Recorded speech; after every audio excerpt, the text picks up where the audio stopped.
Hey Internet, this is Gunter with MiniMishaps, and today we are going to dig up some pirate treasure in real life.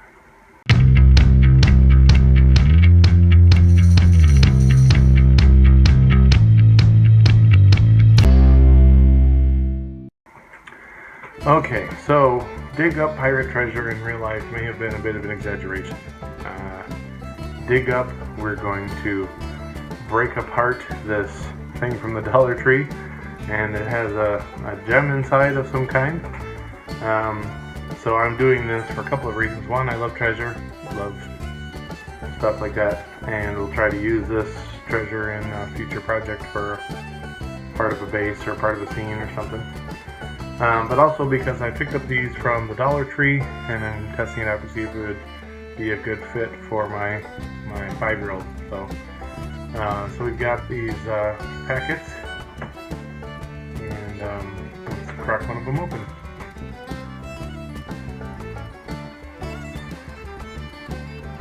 So I love the idea of this. We had things like this when I was a kid, and it essentially is they take a stone and just pour cheap plaster around it, and you dig around in the plaster until you find the stone inside. So, but there's a little magic, a little mystery, and it should be a good time here. So, get rid of that outer. It's packed and then vacuum sealed, so it actually doesn't really have the capability of breaking inside of the vacuum pack. That's good. The tools it comes with are pretty insufficient. The plaster is pretty hard. You'll see in a second that I'm not really able to do too much with the chisel that it comes with. If I would have done much more, I would have been bending or breaking that little piece of plastic. So you will need it recommends either a mallet or a hammer or something like that. Or as we eventually decide in this video, just to use pliers works for breaking off bits of the plaster until you get to the middle. So here we are, watching me not able to use the chisel. It doesn't really chisel, but that's okay. So I'm looking around for something heavy here. So the first idea was to try and break it by compressing it. This didn't really work. It more or less just pushed down into the plaster, and the plaster didn't even crack. So that was when we switched over to breaking pieces off with the pliers. But you will need additional tools besides the little plastic chisel. There's no way. And the plaster rinses with water. So you can get it off of your hands and get it off of your tools, but it isn't water soluble, so you can't just like soak this brick of plaster and hope to get the thing out. It'll just turn slimy. But so yeah, so really I struggled for a bit with this, and I even tried using my art knife there. That didn't work. So now I'm looking around again for something to use as a chisel. So the pliers though work like a charm.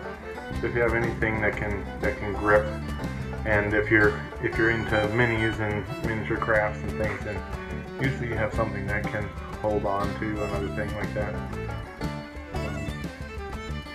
But as you can see, that it just kind of left a mark and didn't even damage it at all as far as trying to break into it.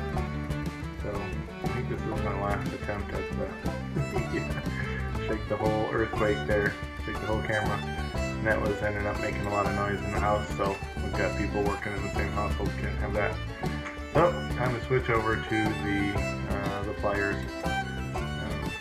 and it just dug right in and just worked really good.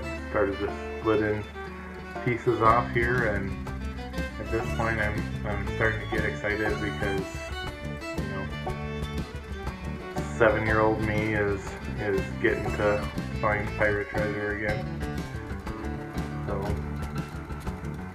Probably, if you're going to try these from the Dollar Tree, you probably want to have masks, because it does make a lot of dust. At least the way that I ended up doing it, it makes a lot of dust. And then you want to hold it so that the players goes through the plaster, so that it doesn't ricochet back towards you. And also, that's a good practice to have your goggles, safety goggles, if you're going to be doing any kind of things like that. Especially if you've got kids involved, it's always a wild card on how they'll try and use tools, etc.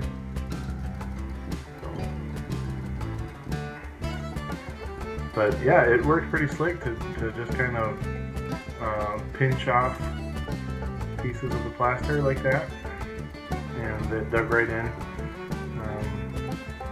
So in a second here it'll split open. There it goes. You can see the gem inside. It's very obvious.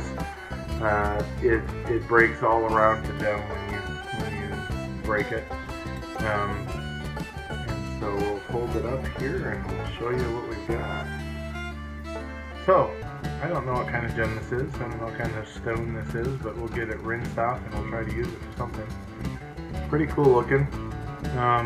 In game, we'll probably use it as a big piece of mosquito amber or something, you know, from a Jurassic Park style scenario where it's some ancient power or evil is trapped away in this big stone, because it's not really like a faceted gemstone, which is what I originally thought it was going to be, a plastic ruby or diamond or something. But this is an actual piece of rock that's been polished and tumbled, so that's kind of cool. So maybe if you know your geology, maybe you can put in the comments what you think this stone is. It's just a yellow quartz or something like that, some kind of agate. I have no idea. So, but let us know what you think it is, and let us know if you like this kind of surprise treasure find. I do recommend it. It's a lot of fun, and I am going to try it with my 5-year-old. So thanks for watching my review of the pirate treasure hunt stone in plaster process, and we'll catch you guys next time. Thanks, Internet.